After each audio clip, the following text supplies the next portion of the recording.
Let's Where'd do that it. power come from, man? That was pretty impressive. Comes from the legs, man. I got that power from wrestling, you know, growing up, kicking my brothers all the time.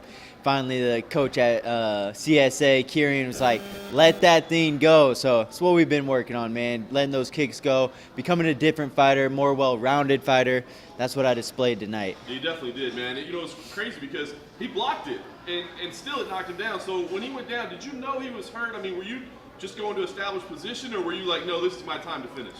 You know, I'm a jumper. When I see somebody go down, I'm on top of them. So it was really a split second, you know. Same thing with Hector. You know, as soon as I saw him go down, it's an instinct of mine to just jump on him. And I have good control on top, you know what I mean? So it was a natural instinct. He's going down. He's hurt, obviously. You don't just go down for fun in this game, you know. So, yeah, I knew he was hurt. Hey, how good do you feel right now? I mean, this win streak that you put together, tough names. You know, I mean, you're the guy, the vet that's been around. They're giving you these up-and-coming kids, and you're setting them down. I mean, how good does that feel right now? Man, it feels amazing to work so hard for so many weeks, so many days, so many months, so many years that I put into this, and to go in there and get the finish, it's an unbelievable feeling that I can't even describe, you know. And like you said, they keep giving me these up-and-comers. He was on a 3-fight win streak. Pantoja was on a 3-fight win streak. Hector was coming up, you know, and I'm stopping these guys. So quit giving me these guys. I want to move forward. I want to move to the top. I want my title shot, you know. I fought the who's who, like you just said, and I feel like I'm earning it very, very quick, along with a $50,000 bonus tonight. You told me earlier in the week that with the win tonight, you want a title eliminator fight. You want one more fight than a title shot. And now that this win tonight is behind you, do you have an idea who you might fight? Man, I don't. You know, I fought everybody almost ahead of me. I feel like if I haven't fought them, they have a fight lined up. So it's back to the drawing board. You know what I mean? This business knows what they're doing. They know it's time for me to move up, especially through all the fights that I've been through. And they'll make the right decision. I'm trusting that. I don't know if you were aware of this, but you winning in round one, the prop was like $14.50.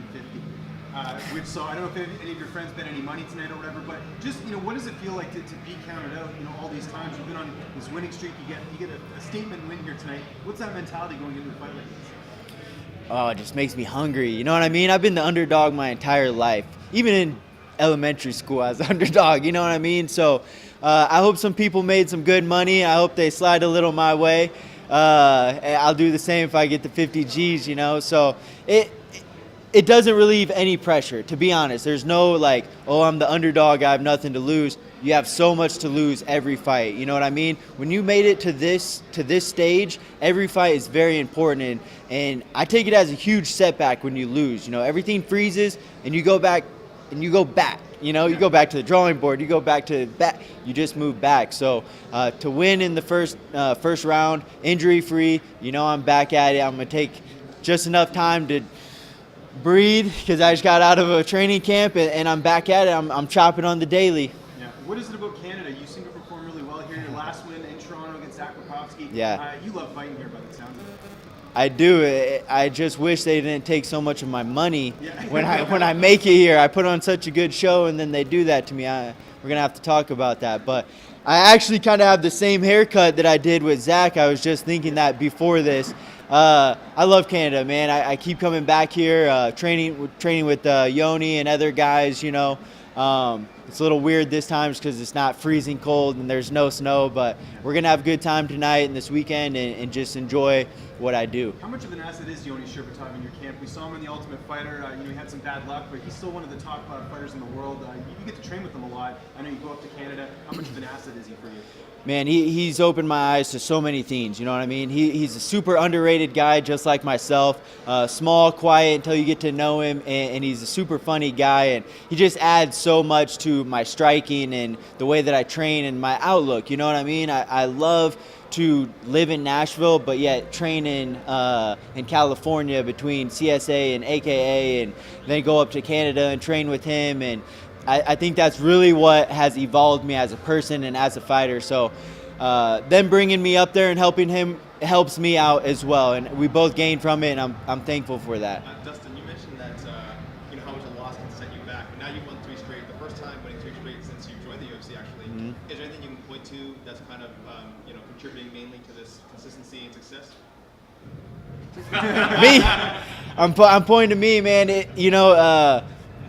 Coaches and gyms and everybody puts their part. You know what I mean? But at the end of the day, I'm the one getting up first thing in the morning. I'm the one running when I really don't want to. I'm the one going to cryotherapy when I know it's just freezing in there for 3.5 minutes, It's just heart. God put a good heart in here, and I'm trying to make the most out of it and really surrounding myself with good coaches, good training partners, and all around good people in all aspects. You know what I mean? Like I said earlier, moving around keeps my mind free, and just seeing somebody do a random act is like, it's motivating to me, So just having a good mindset.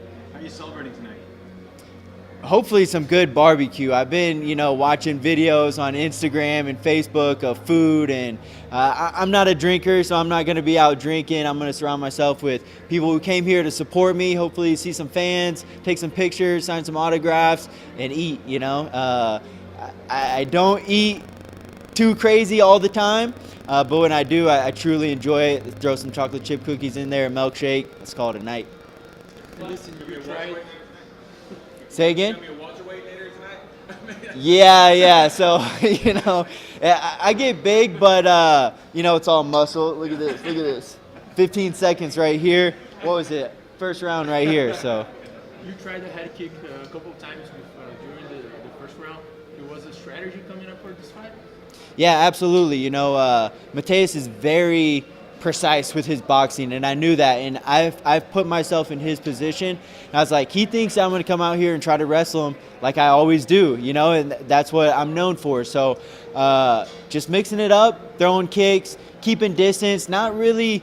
That first round was just feeling him out, throw up some kicks, see what his reaction is, keep him landing, and the ultimate goal was to just land him on his arms, tire his arms out, and if anything, kind of slow his upper body down. But I got some power in these legs. It made it through and dropped him, and then I finished it. So, yeah, kicks and movement were the initial game plan for this. The flyweight division gets a lot of criticism for not finishing fights, for not having power. You have 2 knockouts in your last 3 fights. Are you the guy who's helping change that perspective? Is that idea?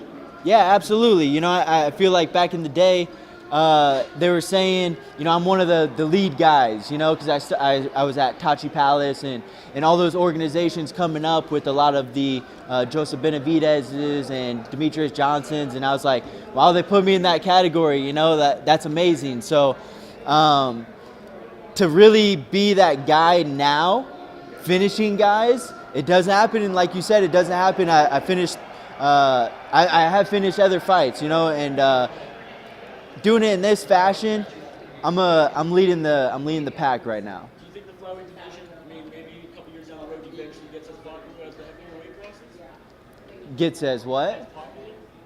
As I said, fans, some fans just don't enjoy flyweight fights as bad as that is. Yeah, absolutely. I think it's going to be years. To be honest, I think it's going to be years until your fan base is really knowledgeable on what's going on. You know what I mean?